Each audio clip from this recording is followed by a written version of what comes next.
चलिए देखिए,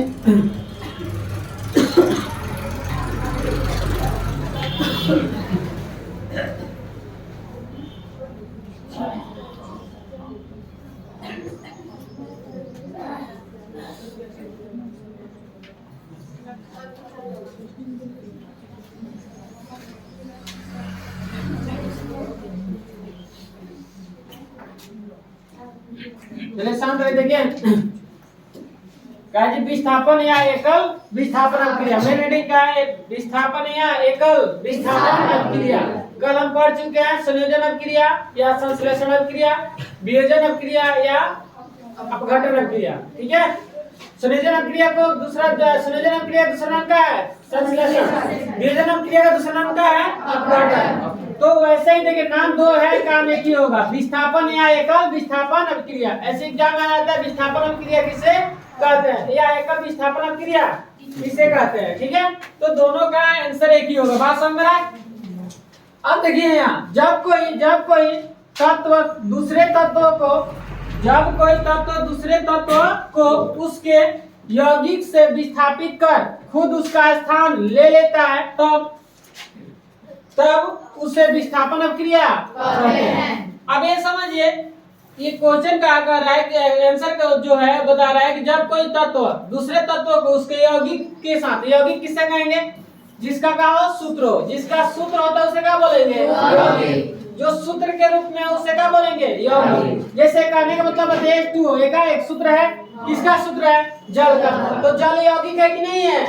है। जैसे NaCl का है, NaCl तत्व है, यौगिक है कि नहीं है? एक सूत्र है। किसका सूत्र है? तो नमक का सूत्र क्या है? NaCl। तो जब सूत्र के रूप में जो होता है उसे क्या बोलते हैं? यौगिक। ये क्या है? नमक यौगिक है कि नहीं है? CaCO3, चूना पदार्थ संगमरमर का सूत्र CaCO3। ये बताइए, ये किसका सूत्र है? संगमरमर, मतलब चूना पत्थर, जिसको भी चूना पत्थर भी हम बोल सकते हैं। बात समझ में आ रहा है? तो ये का यौगिक है कि नहीं है? HCl, हाइड्रोक्लोरिक अम्ल। ये का HCl, हाइड्रोक्लोरिक अम्ल का होता है जी HCl, एक सूत्र के रूप में है। तो वो का यौगिक है कि नहीं है? यौगिक है। जो सूत्र के रूप में होता है उसे क्या बोलते हैं? यौगिक। बात समझ में आ रहा है? तो कह रहा है कि यौगिक से विस्थापित कर खुद उसका स्थान ले लेता है, तब उसे कौन सा अभिक्रिया बोलते हैं? विस्थापन अभिक्रिया। अब देखिए Fe प्लस CuSO4। अब देखिए यहाँ क्या हो रहा है? Fe किसके साथ चल रहा है? SO4, मतलब ये SO4 का है, CuSO4 का है, यौगिक है। यहाँ इसमें कौन यौगिक है? CuSO4। ये यौगिक है कि नहीं है? ये यौगिक नहीं है। एक यौगिक सिंगल तत्व के मतलब सिंगल है, ये यौगिक नहीं है। यह दोनों का है, यौगिक है। अब बताइए, तो Fe किसके साथ चल गया? SO4 के साथ। ठीक है, Zn किसके साथ चल गया? SO4 के साथ। बात समझ में आ रहा है? मतलब दूसरे के साथ चल जाए। ठीक है, मतलब दो यौगिक में जो भी हो वो उसका दूसरे के साथ क्या हो जाए? चल जाए। अब ऐसे समझिए, अगर दो दोस्त, हम मान के चले हम दो दोस्त हैं। ठीक है, दो दोस्त का है, साथ है, बचपन से साथ है। एक कोई नया आया और उसके साथ वो चल गया, वो उसके साथ चल गया, तो हमारा साथ छोड़ के वो दूसरे के साथ चल गया। तो बात समझिए, वो किस में आ जाएगा? एकल विस्थापन। अब अकेला हो जाएगा। बात समझ में आ रहा है? कहने का मतलब ये Cu किसके साथ था? SO4 के साथ। Cu किसके साथ था? SO4 के साथ। तो आप बताइए, दोनों पहले से साथ में थे, यौगिक के रूप में है। ठीक है, अब ये कि Fe आया, Fe लेके कौन लेके चल गया? किसको? SO4 को। अब Cu का हो गया, अकेला हो गया। बात समझ में आ रहा है? इसलिए इसको एकल विस्थापन अभिक्रिया या विस्थापन अभिक्रिया कहा जाता है। बात समझ में आ रहा है? अगर मान के चलिए, आप ऐसे समझिए कि अगर दो दोस्त हम साथ में और तीसरा कोई आए हमरे लेके चल जाए, तो हम तो अकेला पड़ जाएंगे। वो लेके चल गया, तो उसे क्या बोलेंगे हम? मतलब कहने का मतलब ऐसे है कि दो खुशहाल जिंदगी खूब बढ़िया से बीतता हो, तीसरा एंट्री मार के गायब कर दे, तो दो खुशहाल जिंदगी को बर्बाद कर दे, वो कौन सा हो जाएगा? एकल विस्थापन अभिक्रिया। बात समझ में आ रहा है? अब ऐसे समझिए, दो खुशहाल जिंदगी को तीसरा कोई आए और दो खुशहाल जिंदगी को क्या कर दे? बर्बाद कर दे। मतलब उसमें से एक लेके चल जाए तो बर्बाद न होगा, तो कौन सा हो जाएगा? एकल विस्थापन अभिक्रिया। याद हो जाएगा? बात समझ में आ रहा है? तो यही बात है यहाँ भी है। CuSO4 एक खूब खुशहाल जिंदगी था इन लोग के। तीसरा आया Zn जिंक, Zn आया और तीसरा आया जब एंट्री मारा तो Zn के साथ कौन भाग गया? SO4। Cu का हो गया अकेला। क्या करेगा? हाथ पैर पटकने से कोई फायदा नहीं है। बात समझ में है? इसे कौन सा क्रिया बोलेंगे? एकल विस्थापन क्रिया। क्या है भी समझ में आ रहा है? बोले कौन दिक्कत आया समझ में? तो आप परिभाषा ही याद रखेंगे। जब कोई तत्व दूसरे तत्व को उसके यौगिक से विस्थापित कर खुद उसका स्थान ले लेता है तब उसे क्या बोलते हैं? विस्थापन अभिक्रिया या एकल विस्थापन अभिक्रिया। ऐसे याद करने के लिए हम ये बता दें, दो खुशहाल जिंदगी को तीसरा कोई आए एंट्री मार दे दो खुशहाल जिंदगी में तो लेके तीसरा लेके चल जाए तो अकेला पड़ जाएगा, बर्बाद कर देगा। इसलिए उसे क्या बोलेंगे? एकल विस्थापन अभिक्रिया। बात समझ में आ रहा है? याद हो जाएगा? बोले एक और चीज संयोजन क्रिया के लिए बताए थे। जब दो दिल एक हो जाए आए नया बन जाए, मतलब दो दिल मिलके एक हो जाए, ठीक है, तो आप नया मतलब कहने का मतलब नया अगर दिल बन जाए तो क्या बोलेंगे? उसे संयोजन। और जब एक दिल टूट के अलग अलग हो जाए उसे क्या बोलेंगे? बात समझे? दो खुशहाल जिंदगी को तीसरा है बर्बाद कर दे उसे क्या बोलेंगे? बात समझ में रहा है? मतलब दो खुशहाल जिंदगी जी रहा था लो तीसरा लेके भाग जाएगा तो क्या बोलेंगे उसको? हाँ, उसे क्या बोलेंगे? एकल विस्थापन। याद हो जाएगा? अरे तू कहाँ आई है पूजा करने? हाँ, प्लास्टिक मार के बैठ जाती है पंडित जी की तरफ। हो गया? समझ में आ गया? अब हमें क्या पढ़ना है जी? उभय विस्थापन या द्वि विस्थापन। चलिए तो पढ़ते हैं ना। समझ में आ रहा है कि नहीं जी? कौन दिक्कत? बोलिए। क्या है जी? समझ में आया?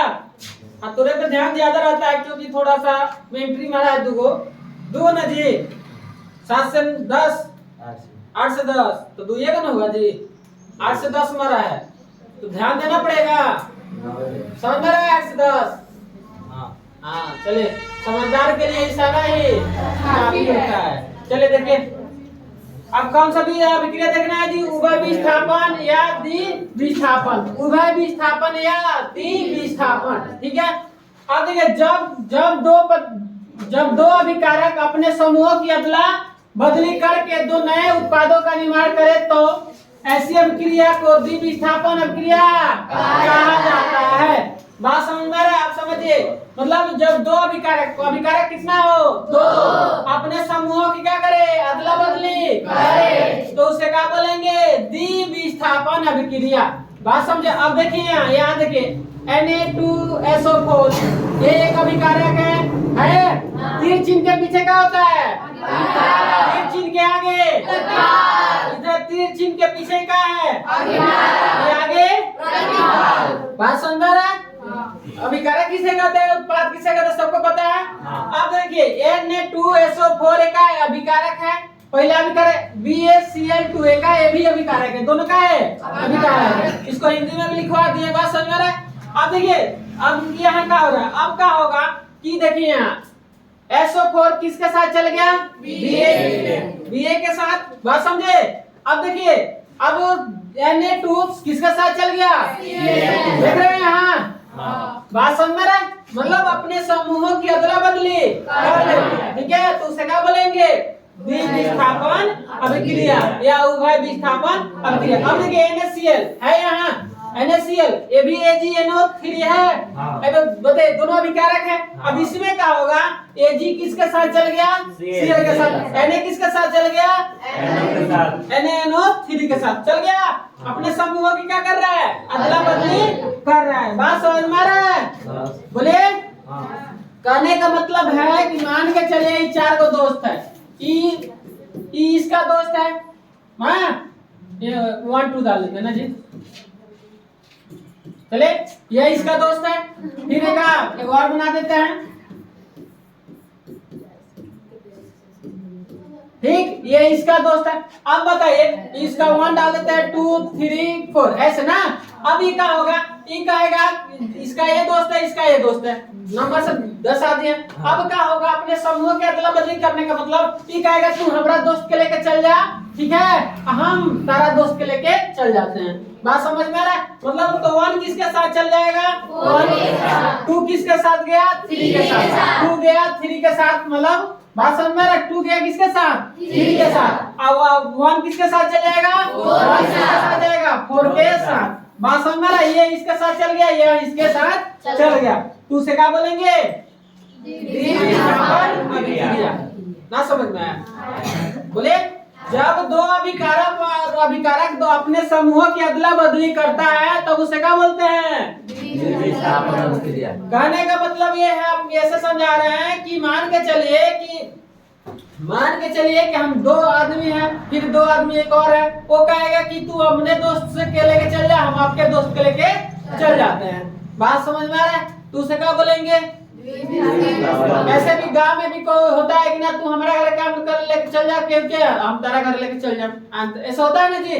तो वो भी किसमें हो जाएगा, द्विस्थापन अभिक्रिया में। बात समझ में आ रहा है? मतलब जब 2 अभिकारक अपने समूह के अदला बदली करे तो उसे क्या बोलेंगे, द्विस्थापन अभिक्रिया।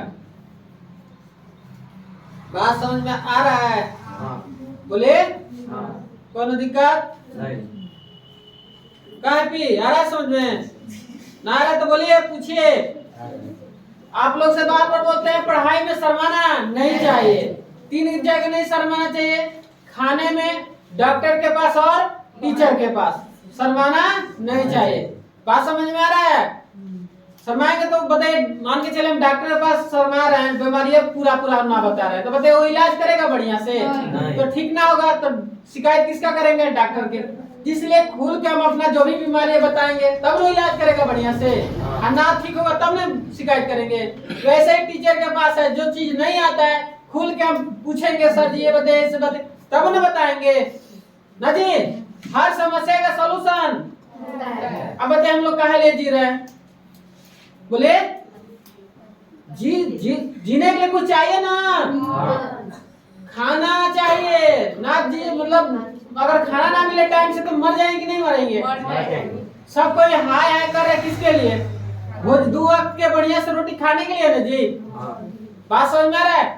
तो ये 3 जगह आपको शर्माना नहीं है, शर्माना है, और 3 जगह आगे और रहना चाहिए। कहाँ?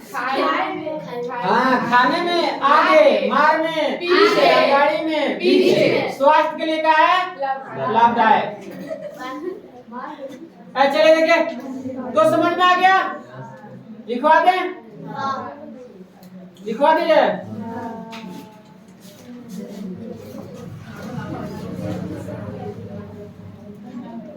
उसके बाद हम जानेंगे कौन सा, उदासीनीकरण अभिक्रिया।